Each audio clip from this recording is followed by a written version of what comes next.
Hello friends, तर स्वागत आहे आपलं या यूट्यूब चॅनलवरती. मित्रांनो, चॅनलवर नवीन असाल तर चॅनलला नक्की सबस्क्राईब करा व अशाच नवनवीन अपडेट्स पाहत राहा.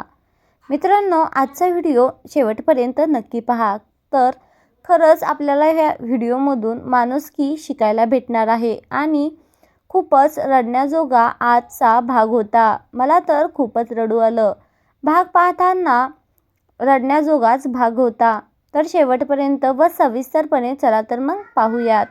आता इकडे इंद्रा त्या इंजेक्शनवाल्या माणसापर्यंत पोहोचण्याचं त्याचं ध्येय असतं. तेवढ्यातच तिकडून राणीचा कॉल येतो आणि राणी बोलू लागती की सर, तुम्ही ठीक आहात ना, आणि गाडी हळू चालवा हा. इंद्रा बोलतो, अगं मला काहीही झालेलं नाहीये आणि मी ठीक आहे, गाडीही हळूच चालत आहे मी. राणी, तुला अजून काही म्हणायचंय का? इंद्रा बोलतो. राणी म्हणते, नाही नाही सर, अजून काही नाही. डॉक्टरांनी सांगितलंय की 1 तासाच्या आतमध्ये इंजेक्शन जर भेटलं नाही ना तर आईचा जीव जाईल. तुम्ही हळू या, तुमची काळजी घ्या सर. इथलच तुम्ही काहीही पाहू नका, असं सांगत असते. तेवढ्यातच मालती मागे उभा राहून सर्व काही ऐकत असते आणि लगेचच राणीचा हात पिरगाळत म्हणते की माझ्या मुलाला जर काही झालं ना तर तुझं जगणंच मुश्किल करून ठेवील मी. राणीचा हात खूपच दुखत असतो आणि आता इकडे इंद्रा त्या इंजेक्शन जो काही माणूस घेऊन आलेला आहे तो तिथे पोहोचलेला असतो आणि लगेचच त्याच्या हातातून ते इंजेक्शनचा डब्बा घेतो आणि तेवढ्यातच इकडे जो काही गन शूटर नेम धरून बसलेला असतो ते इकडे इंद्राला आता त्याच्या बुटाचे लेस सुटलेले दिसतात. त्यामुळे तो बुटाचे लेस बांधण्यासाठी खाली वाकतो. तेवढ्यातच गन शूटरने गोळी चालवलेली असते. ती एका दगडावरती जाऊन ठोकते आणि इंद्राचा जीव पुन्हा वाचतो. इंद्रा आता गाडीमध्ये बसतो. तेवढ्यातच आता थोडा तो पुढे येतो आणि लगेचच त्याच्या गाडीचं इंजिन बंद पडतं. गाडीचं इंजिन तो पाहतो पण त्याला काही चालू होत नाही. त्यामुळे तो आता पायी जाण्याचा व मधून रस्ता काढत पळत असतो. त्याच्या हातामध्ये तो इंजेक्शनचा बॉक्स असतो. खूप पळत असतो, खूप धावत असतो आणि हॉस्पिटल गाठण्याचा प्रयत्न करत असतो. पण इतक्या दूरवरून तो अनवाणी पायाने तरी कसा पोहोचेल. पण इंद्रा काही हार मानत नाही. पळता पळता खूप अडचणी येतात पण तो सावरतो आणि लगेचच आता तो गाड्यांना हात करतो पण कोणीही त्याला आतमध्ये गाडीत घेत नाही आणि लगेचच तो आता पळत सुटतो. एक बाबा रस्त्यावरून सायकलवरून जात असतात. तेवढ्यातच आता इंद्रा त्यांची सायकल मागतो आणि हॉस्पिटलमध्ये हे इंजेक्शन मला लवकरात लवकर पोहोचायचे, जीवन मरणाचा प्रश्न आहे बाबा हा. प्लीज मला तुमची सायकल द्या. बाबा बोलतात की अरे पण मला घरी पोहोचायचं आहे. इंद्रा बोलतो, हे घ्या. इंद्रा त्यांच्या हातामध्ये खूप सारे पैसे ठेवून आता ते बाबा सायकल सोडतात आणि इंद्रा त्या सायकलवरून आता स्वार होऊन हॉस्पिटलकडे निघण्याचा प्रयत्न करतो. तेवढ्यातच त्या सायकलचा टायरही पंक्चर होते आणि तो आता पुन्हा अनवाणी पायाने पळायला चालू करतो. इकडे नर्स, डॉक्टर ते सर्वजण विचारतच असतात की पेशंटला खूप आता सहन होत नाहीये. पेशंट 1 तासाच्या वरती जगू शकत नाही. त्यांना सारखं विचारत असतात की इंजेक्शन कुठपर्यंत आलंय. राणी मात्र आता देवाजवळ प्रार्थना करू लागते की इंद्रजित सरांना लवकरात लवकर पाठव आणि त्यांना काहीही होऊ देऊ नको. इकडे बुवाही खूप परेशान असतात. आबाही चिंतेत असतात. पण उर्मिला व मालती खूपच हसत्या चेहऱ्यामध्ये असतात व ते या सर्वांसमोर नाटक करण्याचा प्रयत्न करत असतात की खरंच आम्हाला खूपच काळजी आहे म्हणून. पण त्या खूपच खुश असतात इंजेक्शन लवकरात लवकर भेटत नसतं म्हणून. मालती मात्र इंद्राच्याच गणगणीत असते की माझा इंद्र बरा असेल ना, त्याला काही झालं तर नसेल ना.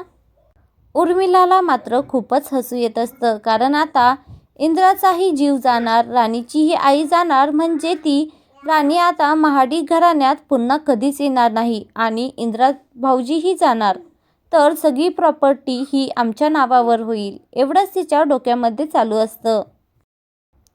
इकडे मात्र विक्रांतचा प्लॅन फसला म्हणून खूपच चिडचिड करत असतो व ऑफिसमधील वस्तूंची फेक जोक करत असतो. तेवढ्यातच त्या गन शूटरलाही बोलत असतो की काय तुला एक कामही धड जमत नाही का? आता इकडे हॉस्पिटलमध्ये सर्वजण इंद्राची वाट पाहत असतात. तेवढ्यातच इंद्रा हॉस्पिटलच्या दारामध्ये पोहोचतो आणि डॉक्टर म्हणतो. इकडे डॉक्टर राणी व आबांना बोलतच असतात की इंजेक्शन नेमकं कधी येणार आहे, नाहीतर पेशंटचा जीव जाऊ शकतो. इंद्रा आता लगेचच इंजेक्शन डॉक्टरांच्या हातामध्ये देतो आणि डॉक्टर इंद्राला ग्रेट इंद्रजीत असं म्हणतात.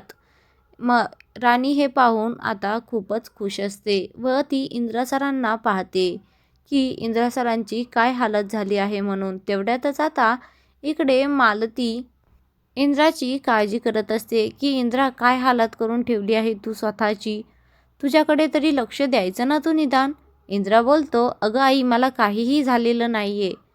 मालती तिच्या साडीच्या पदराने इंद्राचं अंग पुसत असते. तेवढ्यातच तो झटकून देतो आणि इंद्रा आता राणीकडे येतो. राणी विचारत असते की आता आईचं ऑपरेशन सक्सेसफुल होईल की नाही, याच विचारामध्ये ती असते. इंद्रा तिला आधार देतो आणि हे बघ राणी, आईला काहीही होणार नाही.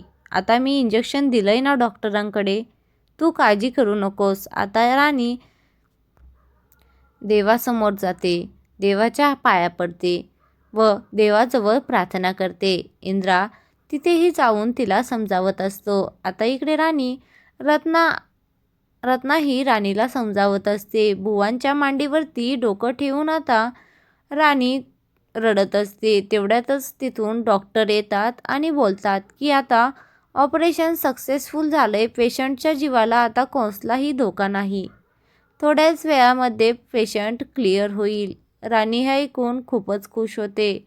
बुवांचाही आनंद गगनात मावत नाही. राणी बुवांच्या मांडीवरती डोकं ठेवून खूप रडते आणि हे तर आनंदाचे अश्रू असतात. तेवढ्यातच आता राणी इंद्रजीत सरांकडे पाहते. मालतीचा कोणाचाही विचार न करता ती आता इंद्राला पळत जाऊन मिठी मारते व ती मिठी घट्ट मारते आणि इंद्राही तिला आपल्या खुशीत घेतो. खूप वेळ ती त्या इंद्राच्या मिठीत राहते. मालतीला तिच्या डोळ्यांवरती विश्वासच बसत नाही व ती शॉक होते. उर्मिलाही शॉक होते. आबा व इतर सर्वजण तर खूपच खुश होतात, कारण इंद्राने जो काही राणीला आधार दिलेला असतो तो त्यांच्यापुढे काहीच नसतो. मालती आता खूपच शॉक झालेली असते. आता पाहते मी घरी गेल्यावरती की या मुलीने माझ्या मुलाला मिठी कस कायच मारली. आता हे तर घरी गेल्यावरतीच पाहणार मी या मुलीकडे.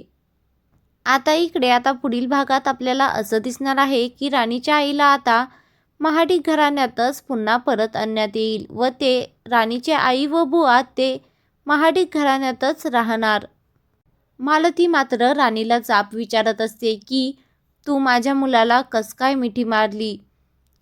राणी त्याचं उत्तर मालतीला कडक व धडाकेबाज आवाजात देते की इंद्रजीत सर जोपर्यंत मला त्यांच्या आयुष्यातून जा म्हणत नाहीत मी तोपर्यंत जाणार नाही, असंही मालतीला खणकावून सांगते. इकडे विक्रांत व उर्मिला त्यांच्याच गणगणित असतात. आता पाहूयात मालती व उर्मिला विक्रांत मिळून पुढे काय करतील. आता हे पाहण्यासाठी चॅनलला सबस्क्राईब नक्की करा.